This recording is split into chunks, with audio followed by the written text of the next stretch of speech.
Hi, I'm Leslie, the manager here at Agave Farms. I'm going to walk you through the 5 easy steps of rose pruning in January. The first step is to make sure you have a really nice pair of sharp and clean bypass pruners. Bypass means each blade bypasses each other when it cuts. And then also you're going to need a pair of bypass loppers for the big, thick canes. You want to clean them with a lysol wipe really thoroughly. Make sure you do each blade, both sides, to keep them nice and clean and disinfected from anything you may have previously pruned. You don't want to spread that disease onto your rose bush. You're also going to want to have a nice little sharpener. This device you can find at a hardware store such as Home Depot, and they are located right next to the pruners, and it's like $10 or less. Very important to have this. You just glide the sharpener on the blades, and I actually have an example of it in our other video, pruning the deciduous fruit trees. So once you've done that step, you're going to take your pruner. Make sure you get your gloves on as well. That's another important thing to have. Leather is preferred so that you don't get poked by the thorns. Most roses do have a lot of thorns, as you probably know. So we're going to take a look at our rose bush here that we're working with. This one is in dire need of some pruning. This is a good example of what will happen if you don't prune every year. It just kind of looks sad and it just no longer really blooms. So this rose has gone into dormancy. Well, it's going into dormancy. And again, remember that this is done in January.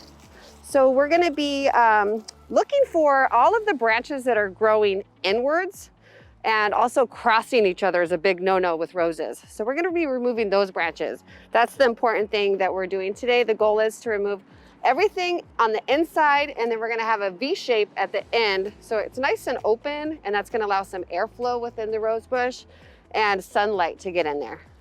So I'm going to start with the one that's closest to me here. I'm going to use my hand pruner first. And this right here is called a cane. And then these ones that are coming up off of the cane are going to be considered like the spindly branches. And so we're going to take those off and then leave the big cane. You never want to take more than half of it off. So half of last year's growth is pretty much the goal on what we're going to be doing on this guy. All right, so I'm going to take my pruner. I'm going to go as close to the cane as I can and do a nice quick cut and take that whole branch off there. I'm going to just keep on doing that until this whole cane is cleared.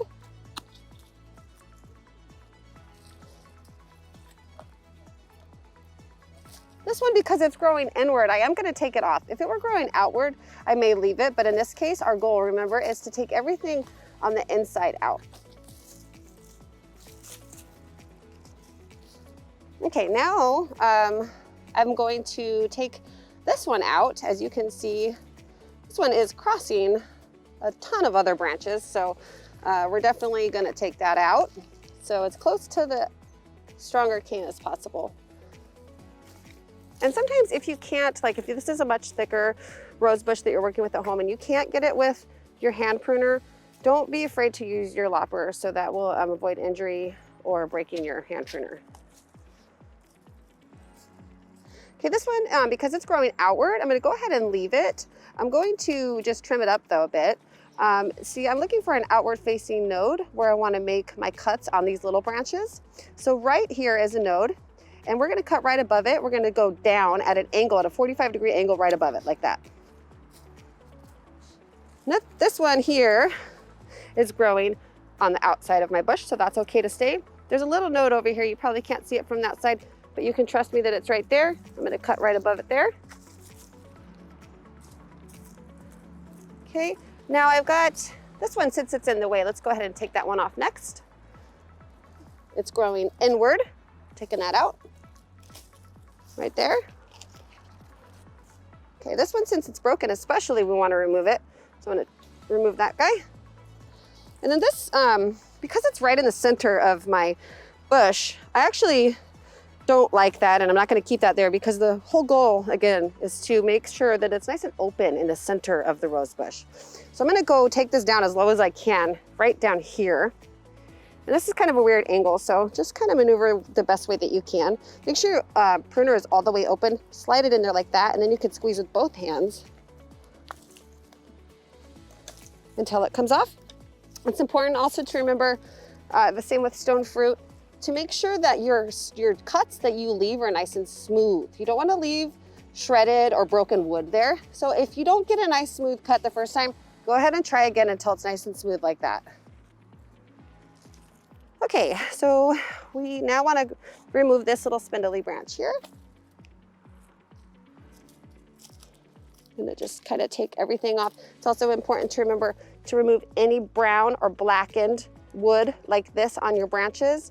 So we'll go ahead and cut right below it like this. I'm gonna take this one off here as well. Okay, also gonna take this one off here.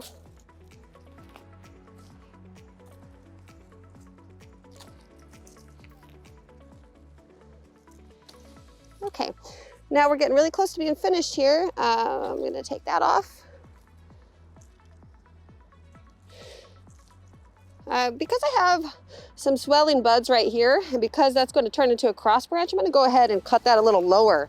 I've got a node down there that's facing outward. It's going to encourage the energy to go that way for my branch, so I'm going to cut it right there above it so that we don't have cross branching as soon as that opens up.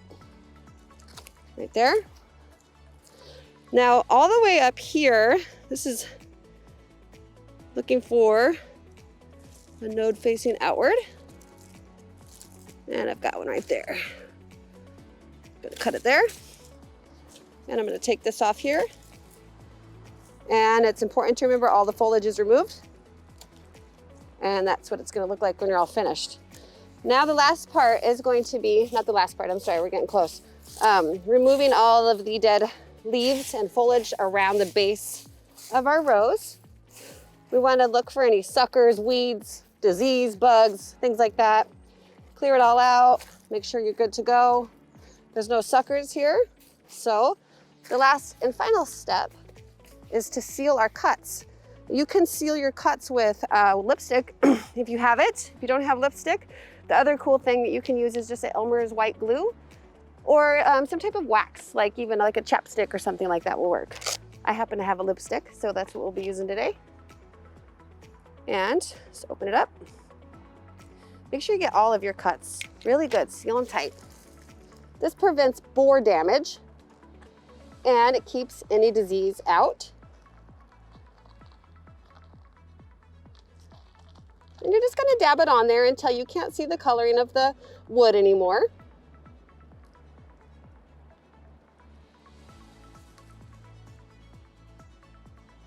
Okay, we're almost there, got them all.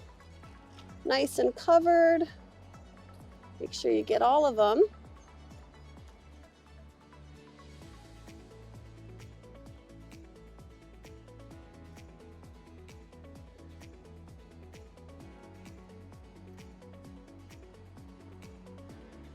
Right, that seals the deal. Now after that, the rose is gonna go to sleep.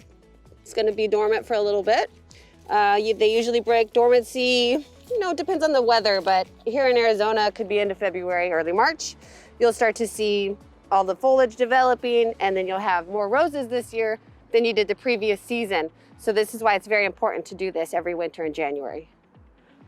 For more educational and fun videos, check out our YouTube channel, Urban Farming Education.